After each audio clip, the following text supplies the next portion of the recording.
इन्द्रियाणि मनो बुद्धिः अस्यादिष्टानमुच्यते एते विमोहयत्येष ज्ञानमावृत्य देहिनम्. So Bhagavan says Indriyani Mano Buddhihi. Three elements. Indriya, which is the senses, Mano, the mind, Buddhihi, the intellect. These three. Asya Dishtanam Uchyate. The enemy, this desire, is seated firmly. Asya. Asya is firmly seated in them. These are his abodes. These are where, this is the fort. The senses, the mind and the intellect are the fort, are the abode, are the places where this enemy exists. The craving in the senses, the imaginations of the mind, and the planning and the manipulations of the intellect. Those are the asyadishtanam uchyate. Then he says, etaihi, by this or through these only, Esha Jnanam, this wisdom to perform dedicated, devoted action, karma yoga, vimohayati, is deluded. And avritya dehina, it veils, envelopes the dehina, the person, the embodied person, within whom these three are there, the senses, the mind and the intellect. It envelops that entire human being. Vibhishana, the brother of Ravana, he lived among Rakshasas, he lived in Lanka. And yet his mind and intellect were always devoted to Rama, were always with Rama. So when even Hanuman went to Sri Lanka, when he went to Lanka at that time, Lanka called Lanka, in search of Sita, he was going around and around and around, he couldn't find her. And suddenly he heard, it was early morning dawn, and he heard, someone singing praises of Lord Rama, singing a bhajan. And he was like, is this some Rakshasa trying to fool me? But then he stood there, listened, and his intellect, his intuition could tell him that the devotion with which it was being sung, it had to be a bhakta of the Bhagavan. So in the middle of the land of Rakshasas, there was this person surrounded by all the distractions, but mind fixed, established in who? In his teachings. And that Vibhishana. And he became a great friend of Hanuman. He is the one who shared with Hanuman where Sita was. Otherwise, Hanuman was not, in spite of his huge capability, he was not able to find Sita in Lanka.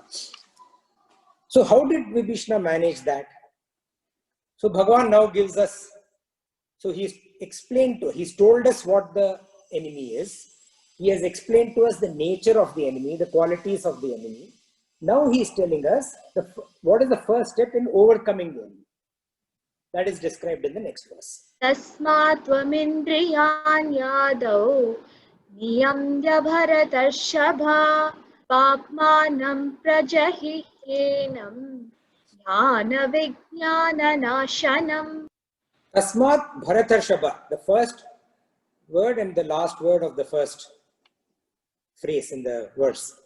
Tasmat Bharatarshava, therefore, O best of Bharatas.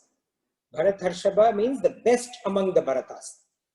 You are the best in your entire lineage, O Arjuna. So who else, if you cannot do it, who else can?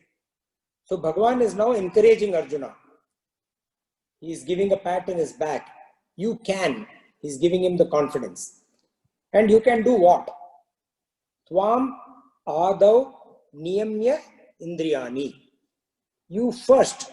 Tvam is you. Adav, first, in the beginning itself. First meaning in the beginning, at the very start. That time itself. Niyamya indriyani, control the senses. Exercise control to curb the desire that get generated in the senses at that level itself. Because if you allow it to penetrate, it goes into your mind and intellect. And once it goes into your mind and intellect, then papman, because it is papman, because it is extremely sinful, it will cause extreme disturbance in the mind intellect once it gets there. So, prajahi, kill it, annihilate it. Do not leave scope for it to express itself again. Prajahi means eliminate completely, not like hit it and go and then it comes up again. Not to wound it, annihilate it, finish it off, so that it does not have any capability to express itself again. And why should you do that? Hyenam nasham jnana vijnana. Because this surely is the destroyer of knowledge and wisdom. And Bhagavan uses the term jnana vijnana. Jnana at the paroksha level, which is what we had learned earlier. Indirect knowledge that is at the level of the intellect.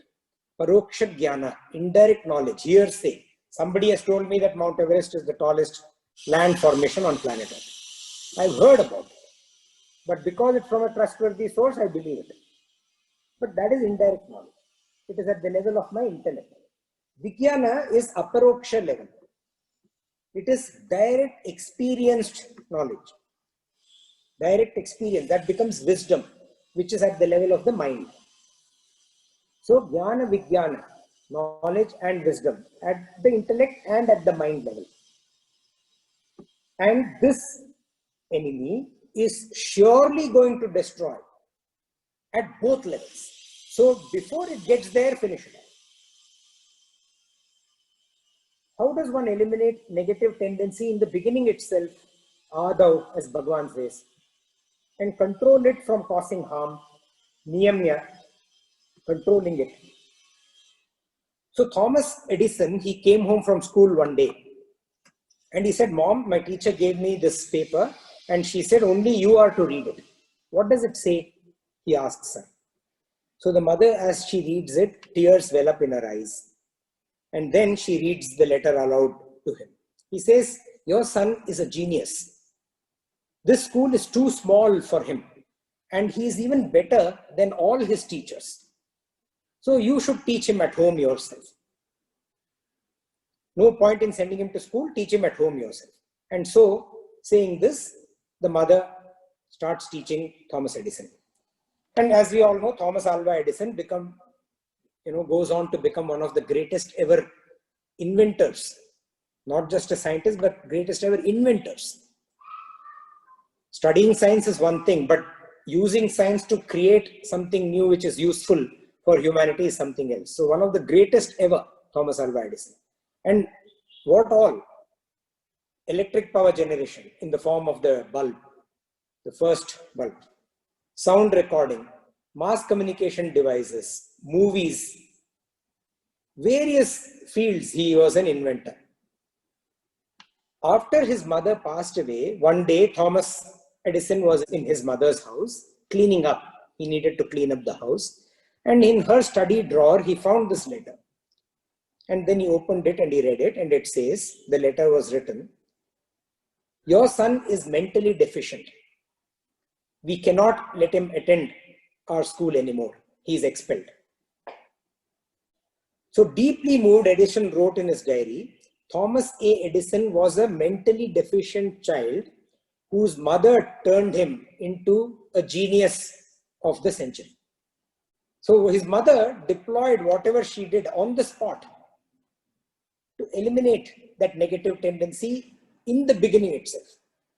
Coming back to desire, even if we try to do that, it keeps manifesting itself in different ways, as long as the vasanas or the tendencies are present. If you remember, Bhagavan told us earlier, chapter 2, verse 59, Bhagavan said, even when a person abstains from objects, where he says, Vishaya Nihara, even when you abstain from objects, the longing for it is left behind, Rasovarjam. So the longing is still there. And then it manifests again. It's like removing weeds from a tea garden. In the tea garden, the weeds come out. And as they grow, they stop the tea from growing. And if you allow it to grow above the tea itself, then it will kill the tea. So you have to keep removing it. But as you keep removing it, even if you remove it from the roots, the nature, the rasa of the weeds are still in the soil. So after some time, it comes again. It may not come in the same spot. It may come 6 inches to the left or the right or north or south, but it comes again, manifests again in various forms. So Bhagavan himself said that this rasa, this inherent tendency is there and desire will keep coming up. So what does one do to completely annihilate, as Bhagavan is now saying? As much as this mother's love turned around the future of her child, God's love can turn around the future of his bhaktas, his believers.